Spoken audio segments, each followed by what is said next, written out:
Hello students, आज इस class में हम जो माइनर 4 था उसमें जिन क्वेश्चंस में आप लोगों को डाउट आया उन क्वेश्चंस को हम सॉल्व करेंगे। तो आइएगा शुरुआत करते हैं क्लास की। सबसे पहले हम ले रहे हैं इलेक्ट्रोकेमिस्ट्री का, ये पेपर लगा था आपका, क्वेश्चन नंबर 90 ले रहे हैं। क्वेश्चन है दिए गए सेल का ईएमएफ होगा। इस क्वेश्चन में आपसे पूछा गया है, ये एक सेल आपको दे रखा है और इस सेल का आपसे ना ईएमएफ पूछा गया है। सेल है PT H2 gas 1 ATM H plus AQ और H प्लस आयन का जो सॉल्यूशन है उसकी कॉन्सेंट्रेशन दे रखी है 10⁻⁻6 m और आगे है ये सॉल्ट ब्रिज आ गया H प्लस AQ 10⁻⁻m। इसी वजह से इस क्वेश्चन में स्टार मार्क किया गया था और आप लोगों को दिक्कत आई। आई होप अगर यहाँ पर ये कॉन्सेंट्रेशन प्रॉपर दी हुई रहती तो इसमें मिस्टेक हुआ था क्वेश्चन में, ये 10⁻⁻4m है। अब आप इस क्वेश्चन को सॉल्व करेंगे तो आपका आंसर इसमें इजीली आएगा, ऑप्शन नंबर 3 है ना। तो अपन सॉल्व कर लेते हैं, चलिएगा इस क्वेश्चन को। सबसे पहली बात, यह एक कॉन्सेंट्रेशन सेल है। कॉन्सेंट्रेशन सेल में क्या होता है, जो आपके दो हाफ सेल होते हैं उनमें कंपाउंड सेम होता है, यौगिक जो होता है वो सेम होता है, पदार्थ सेम होता है, बट उनकी जो कॉन्सेंट्रेशन है वो क्या होती है, डिफरेंट होती है, उनके प्रेशर डिफरेंट होते हैं। तो यहाँ पे आप देख रहे हैं कि जो H प्लस आयन का सॉल्यूशन है उनकी कॉन्सेंट्रेशन यहाँ पे आपको क्या दे रखी है, अलग अलग दे रखी है, लेकिन सॉल्यूशन दोनों ही H प्लस आयन का। इसका मतलब ये कॉन्सेंट्रेशन सेल हो गया। और कॉन्सेंट्रेशन सेल के लिए ई नॉट सेल कितना होता है, हमने पढ़ रखा है, याद रखिएगा।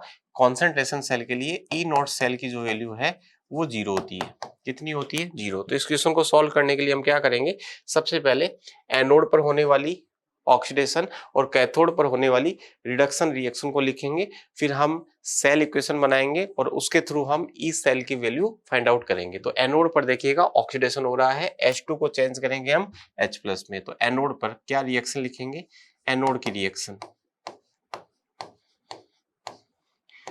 H2 गैस 1 एटीएम है ना, प्रेशर कितना है इसका 1 एटीएम।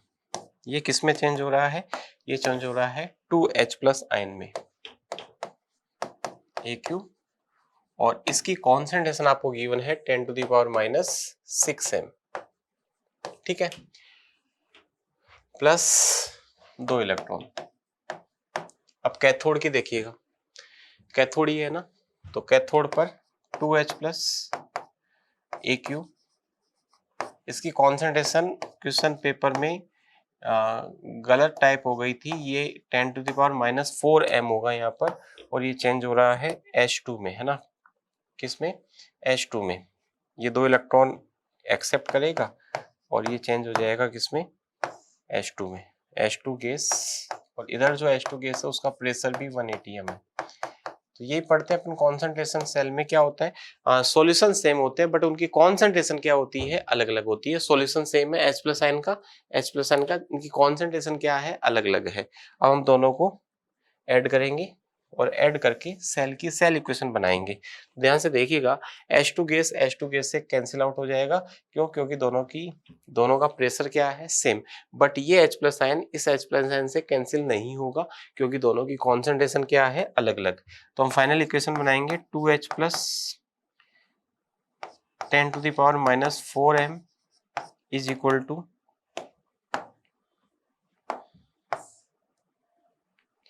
है ना, ये 2 इलेक्ट्रॉन से 2 इलेक्ट्रॉन कैंसिल आउट हो जाएंगे, 2H plus AQ 10⁻⁻6 m।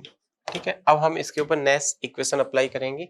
Next equation होती है ई सेल बराबर E nought cell minus 0.06 divided by n log p बटा r। प्रोडक्ट की कॉन्सेंट्रेशन डिवाइडेड बाई रिएक्टेंट की कॉन्सेंट्रेशन।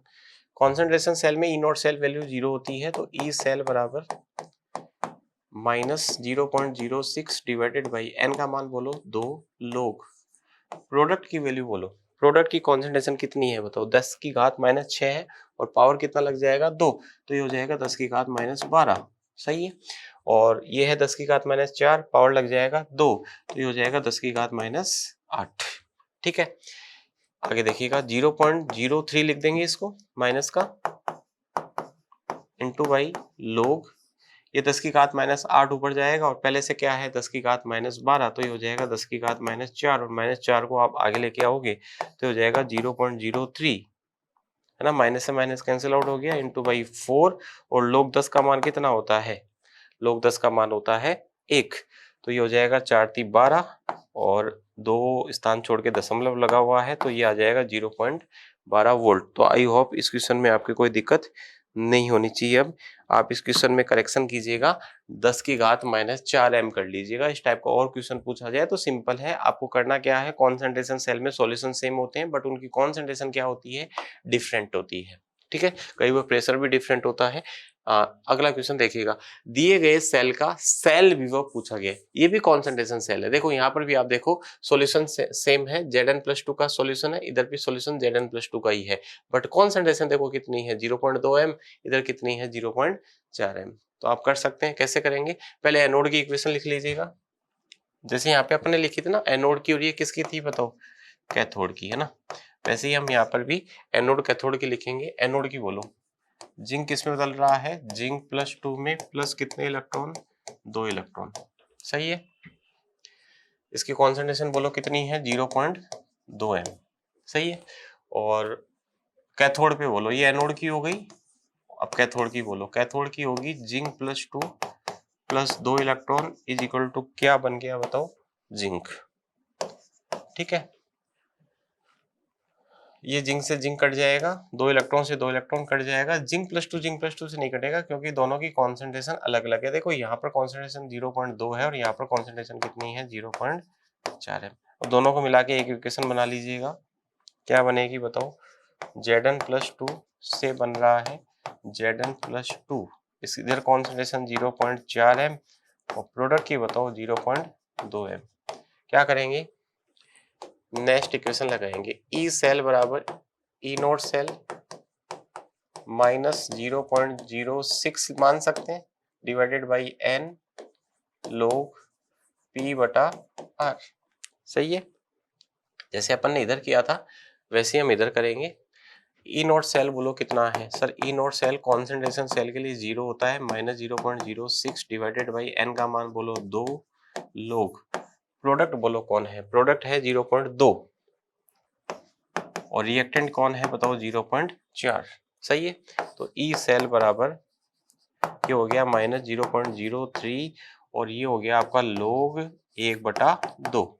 log 1/2 की वैल्यू फाइंड आउट करेंगे, log 1/2 होता है log 1 माइनस log 2, log 1 का मान कितना 0 -0.30 10, तो यहाँ पे हम लिख सकते हैं -0.03 गुणा 0.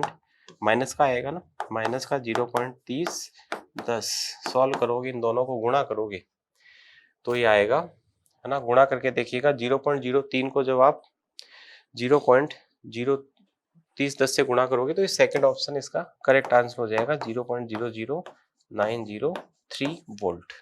नेक्स्ट देखिएगा, वह समीकरण जिसके द्वारा जिंक के मानक अपचयन विभव को परिभाषित कर सकते हैं या किया जा सकता है। तो मानक अपचयन विभव को परिभाषित करने के लिए हम क्या करेंगे, जिंक के धातु की छड़ को जिंक सल्फेट के विलयन में डुबोएंगे, ठीक है, और इसकी कॉन्सेंट्रेशन कितनी रखेंगे बताओ 1m, ठीक है। तो यहाँ पर हमें रिडक्शन की इक्वेशन लेनी है, तो जिंक +2 एस नहीं हो सकता, जिंक +2 सॉल्यूशन है तो एस नहीं हो सकता, जिंक गैस नहीं हो सकता, जिंक +2 गैस नहीं हो सकता, zinc +2 Aq plus 2 electron Zns, तो ये इसका क्या हो जाएगा करेक्ट आंसर। नेक्स्ट, निम्नलिखित समीकरण के लिए ई नोट सेल का मान ज्ञात करो जिसके लिए साम्य स्थिरांक का मान आपको दिया गया है, कितना दिया गया है 10⁶ दिया गया है। तो बहुत इजी सा क्वेश्चन है, हम जानते हैं, देखिएगा कि नेक्स्ट इक्वेशन कहती है ई सेल बराबर होता है E nought cell -0.0591/n log product की कॉन्सेंट्रेशन डिवाइडेड बाई रिएक्टेंट की कॉन्सेंट्रेशन। साम्य पर बताओ ई सेल का मान कितना होता है 0, तो 0 बराबर ई नोट सेल -0.0591/n और साम्य पर P/R का मान किसके बराबर होता है KEQ के, तो यहाँ से हम लिखेंगे 0.0591 अपॉन n log के क्यू, है ना। इसको इधर लेके आए तो माइनस का हो गया, बराबर क्या हो गया, ई नॉट सेल। ठीक है, अब आपसे कह रहा है ई नॉट सेल का मान आपसे पूछा है, तो ई नॉट सेल पूछा है आपसे, यही पूछा है, और सम स्थिरांक का मान आपको दिया गया है। तो 0.0591 अपॉन n का मान बोलो। देखो कॉपर 2 इलेक्ट्रॉन त्याग के, सॉरी कॉपर 2 इलेक्ट्रॉन ग्रहण कर रहा है, कॉपर बना रहा है, और टिन 2 इलेक्ट्रॉन त्याग के टिन +4 बना रहा है। इसका मतलब एक्सचेंज 2 इलेक्ट्रॉन का हो रहा है। तो यहाँ पे हम लिखेंगे 2 log के क्यू। अच्छा के क्यू का मान बोलो कितना दिया हुआ है ना। साम्य स्थिरांक दे रखा है ना 10 की पावर 6, 10 की पावर 6 बराबर क्या हो गया, E nought cell. E nought cell पूछा गया, ध्यान रखिएगा आपसे। बताओ log 10 की पावर 6 कितना होगा, log 10 की पावर 6 होगा 6 log 10, और log 10 का मान 1 होता है, तो log 10 की पावर 6 का मान होता है 6 के बराबर। तो ई नॉट सेल आ जाएगा, ई नॉट सेल बराबर आएगा 0. इसको मैं लगभग 0.3 मान लूं, ठीक है, और इसको मैं गुणा कर दूंगा किससे, log 10 की पावर 6 से, और log 10 की पावर 6 कितनी, 6।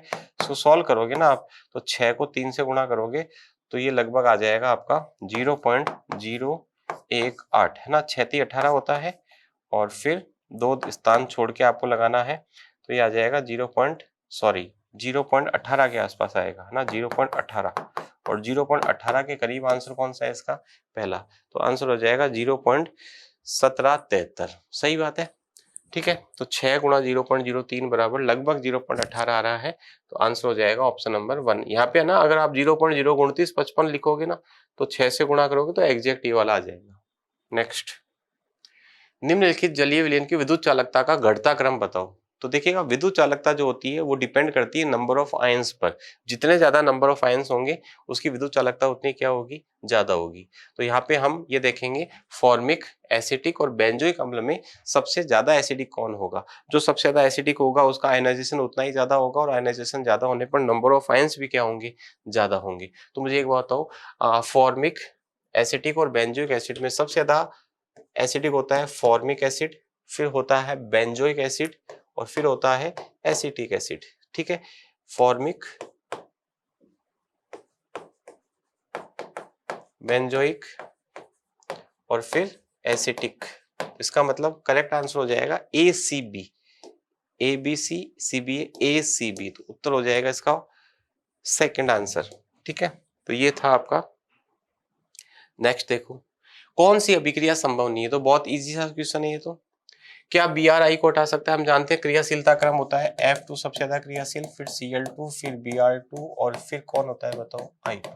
F सबको हटा सकता है, F को कोई नहीं हटा सकता। Cl सबको हटा सकता है, Cl को केवल F हटा सकता है। Br, Cl Br और I को हटा सकता है, सॉरी Cl Bri को हटा सकता है, लेकिन Cl F को नहीं हटा सकता। F किसको हटा सकता है, Cl। मतलब आपने पढ़ रखा है ना, सिंपल सी बात है, जो ज्यादा क्रियाशील होता है वो कम को हटा देता है। तो देखो क्या Br की I को हटा सकता है, तो बिल्कुल हटा सकता है, क्योंकि Br की क्रियाशीलता I से क्या है, ज्यादा। क्या I Br को हटा सकता है, नहीं, क्योंकि I की क्रियाशीलता Br से क्या है, कम। क्या Cl Br को हटा सकता है, बिल्कुल हटा सकता है। FH2 ये वाली रिएक्शन भी हो जाएगी, H2O प्लस F2 से बन जाएगा 4HF प्लस O2। तो इसका आंसर हो जाएगा I Br को हटा सकता है, नहीं हटा सकता, second answer. Next, 25 degree Celsius पर गैल्वेनिक सेल में N बराबर 2 वाली सेल अभिक्रिया हो रही है। इसका विद्युत वाहक बल 0.295 वोल्ट है। इस अभिक्रिया का साम्य स्थिरांक क्या होगा। तो देखिएगा अभी अपन ने ये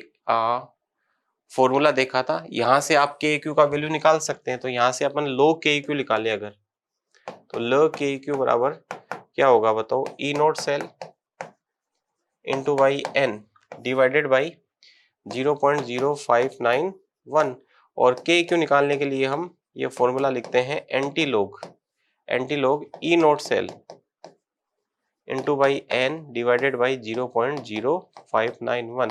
तो ये फॉर्मूला आप डायरेक्ट भी याद रख सकते हैं, मैंने आपको क्लास में बता रखा है कि आप इसको डायरेक्ट भी याद रख सकते हैं। तो के क्यू बराबर होता है antilog E nought cell गुणा एन बटा 0.0591। तो इसी फॉर्मूले को यूज में लेते हुए अपन इस क्वेश्चन को सॉल्व कर सकते हैं। तो बताओ के क्यू बराबर क्या बताया, के क्यू होता है एंटी लोग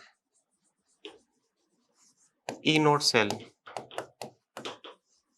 इंटू एन डिवाइडेड बाई 0.0591। बताओ antilog E nought cell का मान बोलो, दिया है ना 0.295 और एन का मान कितना दिया हुआ है 2/0.0591। ठीक है, कोई दिक्कत यहाँ तक नहीं है। अब इसको सॉल्व आपको करना पड़ेगा। सॉल्व कीजिएगा इसको तो आपका आंसर आ जाएगा। कैसे करेंगे देखो, सॉल्व करेंगे इसको हम तो क्या होगा देखिएगा, जब आप इसको गुणा करोगे तो आएगा 0.59 है ना, डिवाइडेड बाई 0.0591। जब आप इसको सॉल्व करोगे तो लगभग कितना आएगा 10 के आसपास आएगा, लगभग कितना आएगा 10 के आसपास।